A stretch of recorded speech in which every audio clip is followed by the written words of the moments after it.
Hey, kia ora, Markie here. Very short and to the point video for people who are interested in recovery from retroactive jealousy. And this might seem like what I call a SOBO, S-O-B-O, statement of the bleeding obvious, but it probably isn't necessarily that obvious to many people. Retroactive jealousy is believed to be a form of obsessive-compulsive disorder, and obsessive-compulsive disorder is an anxiety disorder. So it's fueled by anxiety, or anxiety is the emotional component that feeds the process and maintains the process. So it's important to get the anxiety down. Okay, so when people first come into recovery and I see people or have a Skype session with people, often their anxiety is absolutely through the roof, and their symptomology, symptoms are through the roof. Unbearable. People are in really kind of heightened states of anxiety and distress. And sometimes they think, as me as a therapist, they think I'm going to kind of, dig deep into, what caused it and what's behind it and all that kind of thing. And I say no. Not that that's not a good thing to do in the appropriate ways, but it's a little bit like a joint that has become injured and inflamed, and a chiropractor or an osteopath probably wouldn't do any realignment work on it while it was inflamed. They would get the inflammation down first. So one of the key things to do in early recovery from retroactive jealousy is to reduce inflammation, reduce that anxiety. Once you get that anxiety down into a manageable state, you can get the symptoms down to a manageable state. You can stop triggering yourself, and then you can start to go a little bit deeper and do the kind of work that will help sustain long-term recovery. So some of the things that you can do to help you in this process are quite obvious, though in the heat of retroactive jealousy you might not even think of them. And that's simple things like avoiding stimulants. Now when I say avoiding stimulants, people kind of think cocaine and amphetamine. Yes, to avoid cocaine and amphetamine, but also the household stimulants. So what we're talking about really is caffeine and nicotine, and of course tannin, which is in tea. So think about how much of that you are consuming. If you're having quite a lot of coffee, then I would suggest cutting down, not abruptly because it can give you major headaches and quite nasty withdrawals, but gradually. Think about your nicotine, think about your caffeine, think about your tannin in your tea, and think about what you're going to do about reducing it. So I did it when I was in the throes of retroactive jealousy. It was one of the biggest favours I ever did myself, or did for myself. It made a huge impact. I was knocking back coffee, something crazy, only at work. I was just doing it at work to kind of keep me going, and then I switched over to decaf. And what I do now is I have 2 strong cups of coffee first thing in the morning to get me going, and then I have one after lunch for that kind of after lunch kind of slump, and then the rest of the time is decaf, or drink something else that's not got caffeine in. That will help you massively. And if you're on energy drinks, if you take energy drinks, then why are you drinking energy drinks? Energy drinks are kind of this crazy juice. It really worries me as a therapist and as a human being to see lots of young people just quaffing energy drinks willy-nilly for no particular reason. They're not about to go and play sport or do anything kind of spectacular or sit an exam. They just have an energy drink because they like it. If you think what that's doing to the nervous system, that's really bad news. The only time I would entertain and have used in the past energy drinks sometimes is on long drives when I've hit slumps, for kind of safety reasons really, to kind of get me through. But that's even that's quite reluctant really, or with reluctance.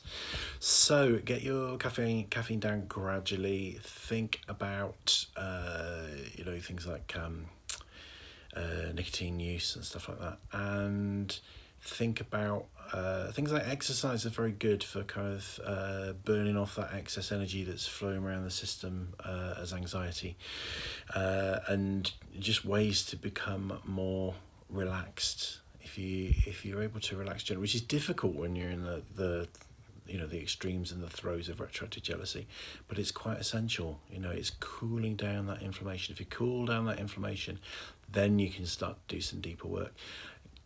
What's to be avoided is to start doing deeper work into the whys and the what's causes retroactive jealousy, where does it begun, to start to do deeper therapy while you've still got all those symptoms in full swing. You have to kind of stop that cycle. And we've talked about, see my video on the antidote, which also talks about stopping the cycle. But if you can reduce the anxiety, reduce the physical arousal that's going on within your body, that will help you enormously. So a short video there, a kind of quick top tip. Hope you find that helpful. Do it slowly if you're on lots of coffee, because I've never experienced it myself, but I've heard people that had horrible experiences with coffee withdrawal. And good luck, and this is just one of many things that you can do. So the pathway to healing retroactive jealousy involves lots of action. It's all about doing stuff, and this is action. And there are many ways in which you can act. This is just one of them. This is just one of the many battlefronts on which you can fight retroactive jealousy. So good luck with that. And retroactive jealousy can be healed, can be cured. It's not a myth. Lots of people believe it can't be, which I think is sad.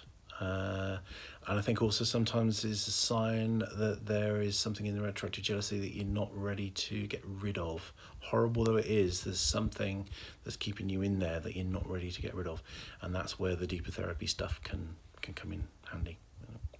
So in terms of therapy, just before we mention that, so obviously at retract.com we set out to provide a number of things really. Workshops is my kind of main interest. So weekend workshops where you kind of do some really thorough work on your retroactive jealousy with a group.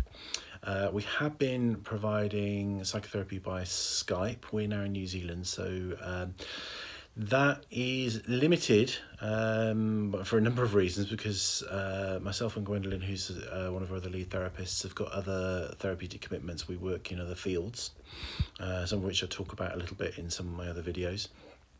And also because the retroactive jealousy work we're doing around this, we're very thin on the ground. So that's one of the reasons why appointments with me at the moment are a bit like proverbial rocking horse doo-doo. But to solve this problem, we have taken on a new therapist, a new specialist therapist. So we do have somebody who currently has vacancies. So if you're looking for some Skype sessions from a qualified counsellor who's also been trained in retroactive jealousy, they are available. Sessions with myself, it's not that they're not available, but they're very thin on the ground. So if you want that, we can do it, but there might be a waiting time involved. So whether you consider therapy or otherwise, do think about getting that inflammation down as part of your part of the rest of your recovery plan, and good luck with that. We're here to help. Check out the website, there's some helpful tips on there. Check out the other videos. There's tons of videos on retroactive jealousy, and there are also other videos on more broader aspects of recovery and good mental health. And so for example, I recorded one the other day that is a little life hack on how you can listen to your own self-talk in order to find out a little bit more about your true motivation. That sounds intriguing, doesn't it? So check that one out. Check out some of the other videos. Good luck. Recovery from retroactive jealousy is hard, but entirely possible, but you have to be willing to crawl over broken glass to do it. Don't literally crawl over broken glass. Metaphorically, you have to be willing to do everything and anything that it takes. You have to really be determined to get over retroactive jealousy. And if you do all the things consistently, all the right things consistently, get the right help, you will get better, unless there's a part of you that for some reason is holding on. And again, that's something that therapy, either with us or with somebody else, can assist you with. I have said enough. I will say farewell, and I will catch you soon. Rangimarie.